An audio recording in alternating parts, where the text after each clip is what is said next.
Hi, can you introduce yourself? Hello, my name is LJ Mary Marquez. I am from Busco Botong, Quezon, Bukidnon. Okay, so, mag-start na to sa question ha. Yes. Sige. So, when did you start learning how to make these fuzzy flowers? Well, I started year 2024, I guess. During Valentine's. Dito, nag-try lang ko. O, at first, dili magiging fuzzy wire. Nag-try lang ko atong, dito, butterfly bouquet.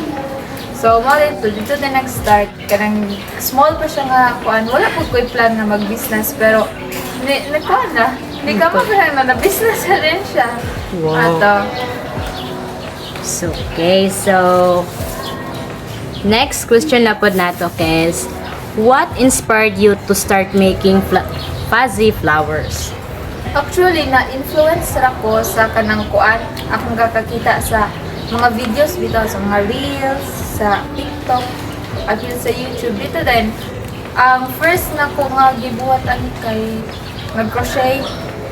Then, hanto din ka nang nag-try po ko og explore, naabot ko sa fuzzy wire. So, dili ko na nag-settle. Wow. Inspiring kayo. So, next question na po nato is, what materials do you usually use to create your fuzzy flowers? So, ang main character or Sure. ang kining fuzzy wires. So, mao ni siya ang kinahanglan gyud kay since man atong material og atong flower kay made from fuzzy wire. So, mao ni siya fuzzy, then the scissors, katong mga stamen, sticks, apil ang floral tape, and such. Simple siya nga materials ba, pero Yes. maka-turn siya og kaning guwapa kay nga outcomes. So, next question is, can you show us how you usually make your fuzzy flowers? Sure. Ang akong karon kay ang lily nga flower. So, ang pagbuhat sa petal sa lily. So, may ngani man siya, May ngani ang isa ka petal. So, in making this one, you should need ngani. Maybe kanang 8, you need 8 ka fuzzy sa isa ka flower. Then, 8 sa inside, then 5 dayon sa outer, which is 8 para dire and 5 sa outer, kining giring.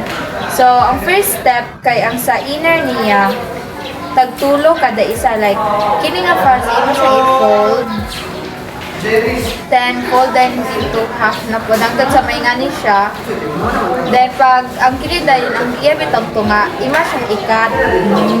Pag makat nimo siya, ingani na. So kinahanglan nimo og tulo ka ingani para sa inside. So pag din nimo ingani na siya kunwari.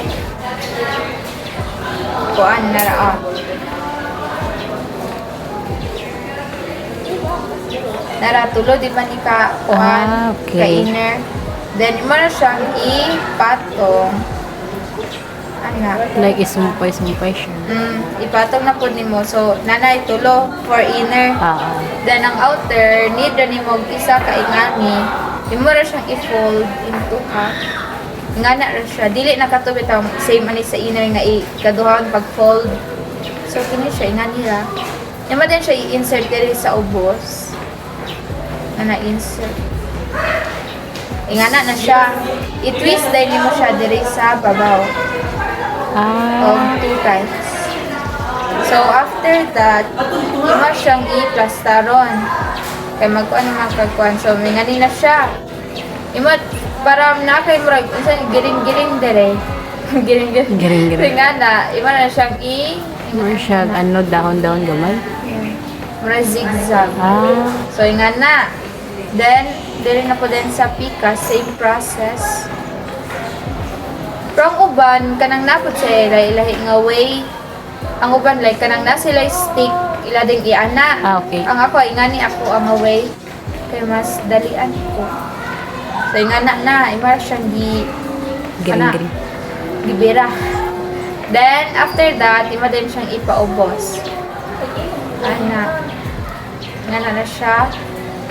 Then after ana, diri sa ubos ani imo siya i-pinch nga na siya. Then ang kining taas imo siya mo imong i-gamiton para ihikot.